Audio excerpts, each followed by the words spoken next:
रघुनंदन राघव राम हरे सिया राम हरे सिया राम हरे। रघुनंदन राघव राम हरे सिया राम हरे सिया राम हरे। आपल्या सर्वात येणारे जे हितचिंतक आपले जे सदिच्छक लोक आहेत त्यांच्याशी आपल्याला सगळे कामं करतात त्या लोकांना तुम्ही बोलवल्यानंतर त्या सगळ्यांचे प्रश्न काका सोडवायचे अशी एक अडचण नसेल. म्हणजे त्या माऊलीचं मला तर आठवलं तरी बोलवलं जात नाही की कित्येकदा आम्ही नवीन काम होतं काका सगळ्यांकडे तिथे आल्यानंतर जायचे. ते मला अजूनही आठवतं एका ठिकाणी आम्ही गेलो होतो. त्या माऊलीने पायघड्या घातल्या होत्या.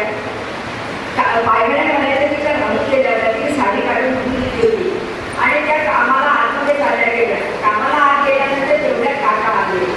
तर दत्ता काकांनी काय केलं की मला पुढे सांगितलं आणि स्वतः त्या पायघड्याचं एक टोक धरलं आणि दुसरीकडनं मी धरलं आणि त्याच्यावर काका आले की नाही हे उपासनाला येतात आहे का आपल्याला याच्या घरी जायचं आहे.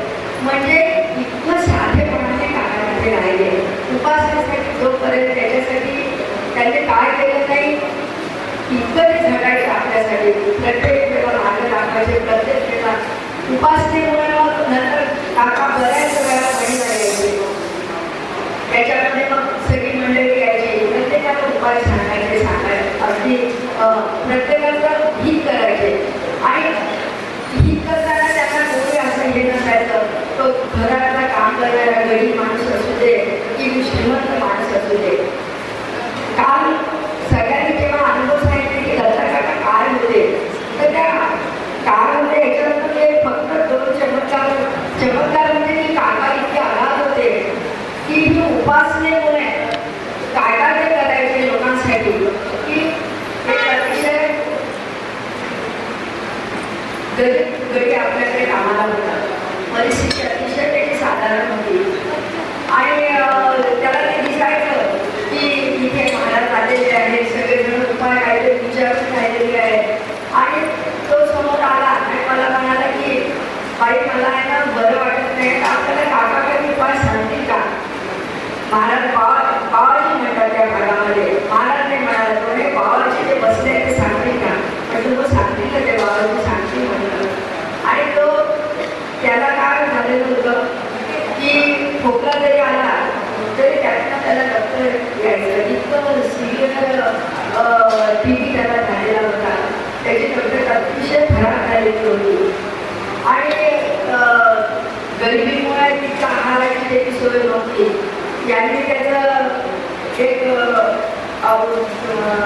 गाव म्हणून तिथे त्याची दवाखान्यात औषधाची सोय केली. तर त्या मग मी काकाशी विचारले की काका त्याची अशी इच्छा आहे की तुम्ही काही उपाय सांगता का. सांगू नाही आपण काय करायचं. तर त्याचा जो त्या माणसाचा गळीचा त्रास होता तो मी काकाला सांगितला. तर काका काय म्हणाले त्याला बोलवलं. हे बघ म्हणाले तुला सांगतो सकाळी उठत जा. उठल्याबरोबर अंशापोटी आंघोळ झाली तुझी की फक्त 2 तुळशीचे पानं नियमाने खा. आणि त्यांनी खरंच नियमाने ते तुळशीचे पानं खाणं सुरू केलं आणि खरोखर त्याला पुढे 4-5 वर्ष जीवदान मिळालं आणि त्याची त्या रोगाची तीव्रता कमी झाली. तो आता की त्या बाबाजी मला तुळशीचं पान खायला सांगितलं आणि मी बरा झाला तो सांगायचा. पण काका नेहमी काय म्हणायचे की आता आपण उपासना सुरू केलेली आहे ही नियमाने जे तुम्ही करा त्याचं फळ तुम्हाला मिळणार आहे. आणि परमार्थामध्ये असं आहे की मी बाजारात जाऊन आणि 100 रुपये काय 150-200ची गोळी घेऊन दे हा इथे सौदा नाही हा व्यवहार नाही. इथे तुमचा भाव जितका शुद्ध जितकं तुमचं परिश्रम जितकी तुमची अडनिष्ठा तितकं तुम्हाला त्याचं फळ मिळेल. त्याने नियमाने ते तुळशीचे पानं खाल्ले आणि त्याची तब्येत बरी झाली. हा एक चमत्कार बघितला. त्याच्यानंतर एक दुसऱ्या बायका आल्या. त्यांनी विचारलं की काका, माझ्या मुलीला बरेच वर्ष झाले मुलगा होत नाही. तर म्हणे हो का, असं करा मग मला सांगा की तुमची कोणावर श्रद्धा आहे. तर म्हणे माझी आहे ना गजानन महाराजांना खूप श्रद्धा आहे म्हणे. बाकी मी काही करत नाही, पण त्यांचे स्तोत्र आणि कृती वाचते. म्हणजे नियमाने वाचता का. तर म्हणे हो. तर काय हरकत नाही म्हणे, एक काम करा तुम्ही अगदी नियमाने सलग छोटं माझं स्तोत्र 21 पानांचे जे आहे ते सलग 5 दिवस तुम्ही वाचा म्हणे. तर आता सगळा प्रारंभाचा खेळ आहे. काका म्हणतात जरा निष्ठेचा श्रद्धेचा खेळ आहे. त्या गरीब माणसाने श्रद्धा ठेवली त्याला बरं वाटलं. त्या बाईने काकांना पुन्हा विचारलं, काका अजून काही सांगा ना, नुसता इतका सोपा उपाय सांगता का तुम्ही.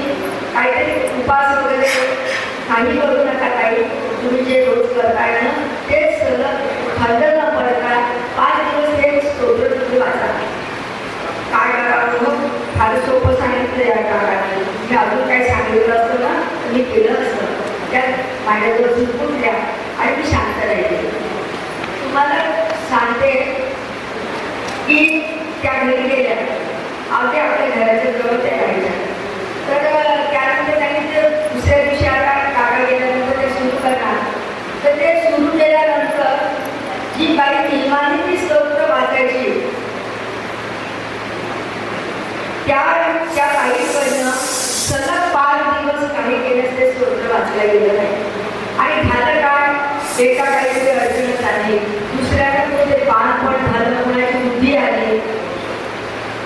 आणि हे करता करता काय झालं की आपोआप त्यांना हे झाल्यानंतर म्हणजे ते सलग 5 दिवस काही ते झालं नाही. आणि नंतर त्याला खूप वाईट वाटायला लागलं. म्हटलं आता घरचा काका आले की आपण पुन्हा त्यांना विचारा तुम्ही लागलं तर. पण म्हणून काका नेहमी काय म्हणायचे की सरकारच्या मुखातनं आपण जे झाल्यानंतर स्मरण काय आहे तर ऊन वारा पाऊस काही जरी असलं तरी या सगळ्या वेळेला न चुकता वेळेला उपासना केली. पण एक आहे की आता प्रत्येक बाईला आपलं माहेर हे आवडतं, अतिशय प्रेम असतं तिथं. तसं माझं देखील या गावावर हितार्थ प्रेम आहे. कारण की तुम्हाला सांगतो जेव्हा ते थकले, जेव्हा त्यांच्याकडे गाडी चालवता येत नव्हती त्यावेळेला प्रत्येक जण काका आम्ही चालवलं जाताना सोडायचं तर तुम्हाला, काका आम्ही चाललोय उपासनेला घ्यायला यायचं का, उपासनेला जर तुम्ही येत असाल तर मी तुम्हाला घ्यायला येतो, पोचवून देतो. हे प्रेम प्रत्येकाने एकजुटीनं आज उपासनेसाठी केले.